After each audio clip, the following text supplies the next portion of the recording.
कभी सोचा है कि जो आपकी पसंदीदा ऐप्स हैं, वो कभी क्रैश क्यों नहीं होती? मतलब हमेशा चलती रहती हैं। आज हम उसी अटूट टेक्नोलॉजी के पीछे का राज जानने वाले हैं, जो उन्हें हर वक्त, हर सेकंड ऑनलाइन रखती है। तो चलिए सीधे मुद्दे पर आते हैं। अच्छा, एक बात सोचिए। नेटफ्लिक्स, फेसबुक या कोई भी बड़ी ऑनलाइन सर्विस, ये हमेशा कैसे चलती रहती हैं? 24/7। क्या होता होगा जब उनका कोई सर्वर अचानक डाउन हो जाता है? उनका सारा डेटा वो कहाँ जाता है? ये सवाल छोटा नहीं है, बहुत बड़ा है। और देखिए, इसका जवाब छिपा है अपाची कैसेंड्रा जैसे स्मार्ट सिस्टम्स में। अब ये कोई मामूली आम डेटाबेस नहीं है, बिल्कुल नहीं। इन्हें तो खास तौर पर इसी काम के लिए बनाया गया है कि अगर सिस्टम का मान लीजिए एक हिस्सा फेल भी हो जाए तो किसी को भनक तक न लगे, सब कुछ एकदम पहले की तरह चलता रहे। तो सवाल यह है कि कैसेंड्रा आखिर ये जादू करता कैसे है? इसका जो पहला और सबसे जरूरी सिद्धांत है ना, वो है रेप्लिकेशन। आप इसे अपने डेटा के लिए एक तरह का बीमा समझ लीजिए, एक सेफ्टी नेट। रेप्लिकेशन का मतलब देखिए बहुत सीधा सा है। एक ही डेटा की कई कॉपीज बनाना और उन्हें अलग अलग मशीनों, जिन्हें हम नोड्स कहते हैं, उन पर रख देना। ये बिल्कुल वैसा ही है जैसे कोई अपने घर की चाबी की कई कॉपीज बनवाकर अपने कुछ भरोसेमंद पड़ोसियों को दे दें। अब अगर एक चाबी खो भी जाए तो क्या फर्क पड़ता है, घर में तो फिर भी जाया जा सकता है। तो सवाल उठता है, भाई कितनी कॉपीज काफी हैं? 2, 10? ये तय होता है रेप्लिकेशन फैक्टर से। ये बस एक नंबर है और इंडस्ट्री में आमतौर पर 3 का फैक्टर एक बहुत ही मजबूत, एक रॉक सॉलिड स्टैंडर्ड माना जाता है। मतलब हमारा डेटा हमेशा 3 अलग अलग जगहों पर एकदम सेफ है। लेकिन बात यहीं खत्म नहीं होती। कैसेंड्रा सिर्फ अंधाधुंध कॉपीज नहीं बनाता, वो ये भी सोचता है कि उन्हें रखना कहाँ है। बहुत स्मार्ट है। देखिए, अगर सारा काम एक ही डेटा सेंटर में हो रहा है तो सिंपल स्ट्रैटेजी काम आ जाती है। लेकिन सोचिए, अगर काम पूरी दुनिया में फैला हुआ है तो नेटवर्क टोपोलॉजी स्ट्रैटेजी काम आती है। ये पक्का करती है कि डेटा की कॉपीज अलग अलग देशों में अलग अलग जगहों पर हों, ताकि अगर कोई एक पूरा का पूरा डेटा सेंटर भी ऑफलाइन हो जाए ना, तो भी काम एक सेकंड के लिए भी ना रुके। ठीक है, तो हमने डेटा की कई कॉपीज बना ली, उन्हें अलग अलग जगह सुरक्षित भी रख लिया, सब बढ़िया है। लेकिन यहीं से एक नई और सच कहूं तो बहुत ही दिलचस्प समस्या पैदा होती है, और वो है कंसिस्टेंसी। जरा सोचिए, किसी ने अपनी प्रोफाइल पिक्चर अपडेट की, ठीक है? अब सिस्टम में उस नई पिक्चर की 3 कॉपीज मौजूद हैं। जब कोई दोस्त उनकी प्रोफाइल देखेगा तो उसे कौन सी पिक्चर दिखनी चाहिए, पुरानी वाली या नई वाली? ये जो कंफ्यूजन है ना, बस इसी को सुलझाने के लिए कंसिस्टेंसी का कॉन्सेप्ट सामने आता है। इसे आप एक तरह का वोटिंग सिस्टम समझ सकते हैं। कंसिस्टेंसी लेवल असल में एक नियम है। ये तय करता है कि किसी भी काम को, चाहे वो डेटा लिखना हो या पढ़ना, उसे सफल मानने के लिए कितनी डेटा कॉपीज की सहमति, मतलब एक तरह से हाँ, जरूरी है। और यहां पर ना 3 मुख्य लेवल होते हैं। अगर चाहिए कि जवाब बस पलक झपकते ही आ जाए तो 1 लेवल है।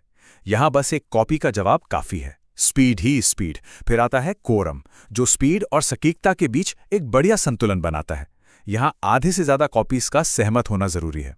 और आखिर में अगर 100% गारंटी चाहिए कि जो डेटा मिल रहा है वो बिल्कुल लेटेस्ट है, तो फिर ऑल लेवल है। यहां हर एक कॉपी को जवाब देना ही होगा। अब ये जो स्पीड और सटीकता के बीच का चुनाव है, ये जो समझौता है, ये सिर्फ कैसेंड्रा की कहानी नहीं है। जी नहीं, ये तो डिस्ट्रीब्यूटेड सिस्टम्स की पूरी दुनिया का एक मौलिक नियम है, एक यूनिवर्सल ट्रूथ। और इस नियम को कहते हैं CAP थ्योरम। ये थ्योरम साफ साफ कहता है कि एक ही सिस्टम में सब कुछ परफेक्ट नहीं हो सकता। 3 चीजों में से कोई 2 ही मिल सकती हैं, कंसिस्टेंसी, अवेलेबिलिटी और पार्टीशन टॉलरेंस। चुनना ही होगा। ये वो नियम है जिसके हिसाब से हर डिस्ट्रीब्यूटेड डेटाबेस को अपना खेल खेलना पड़ता है। तो ये 3 गारंटियां आखिर हैं क्या? चलिए जल्दी से समझते हैं। कंसिस्टेंसी मतलब हमेशा सबसे नया, सबसे अपडेटेड डेटा मिले। अवेलेबिलिटी मतलब सिस्टम हमेशा जवाब देगा, हर हाल में, भले ही वो जवाब थोड़ा पुराना क्यों ना हो। और पार्टीशन टॉलरेंस, इसका मतलब है कि अगर नेटवर्क में कोई गड़बड़ हो जाए तब भी सिस्टम काम करना बंद नहीं करेगा, वो चलता रहेगा। तो कैसेंड्रा ने क्या चुना? कैसेंड्रा ने अपना चुनाव कर लिया है। वो अवेलेबिलिटी और पार्टीशन टॉलरेंस को सबसे ऊपर रखता है। मतलब वो हमेशा ऑनलाइन रहेगा और नेटवर्क फेलियर को झेलेगा। ये उन ऐप्स के लिए एकदम परफेक्ट है, जैसे सोशल मीडिया फीड, जहां सर्विस का हर एक सेकंड चलते रहना किसी एक अपडेट के तुरंत दिखने से कहीं ज्यादा जरूरी है। और कंसिस्टेंसी का क्या? उसे अपनी ज़रूरत के हिसाब से कम या ज़्यादा कर सकते हैं। कंट्रोल हमारे हाथ में है। और ये ध्यान रखिए, इसकी कोई कमी नहीं बल्कि इसकी सबसे बड़ी खूबी है। तो चलिए अब इन दोनों बड़े आइडियाज को, रेप्लिकेशन और कंसिस्टेंसी को एक साथ जोड़ते हैं और देखते हैं कि असल में पर्दे के पीछे काम होता कैसे है। देखिए, जब भी कोई नया डेटा लिखा जाता है तो रिक्वेस्ट सबसे पहले किसी एक नोड के पास आती है। वो नोड फौरन उस डेटा को उसकी सभी रेप्लिका यानी सारी कॉपीज के पास भेज देता है। फिर पिक्चर में आता है हमारा कंसिस्टेंसी लेवल।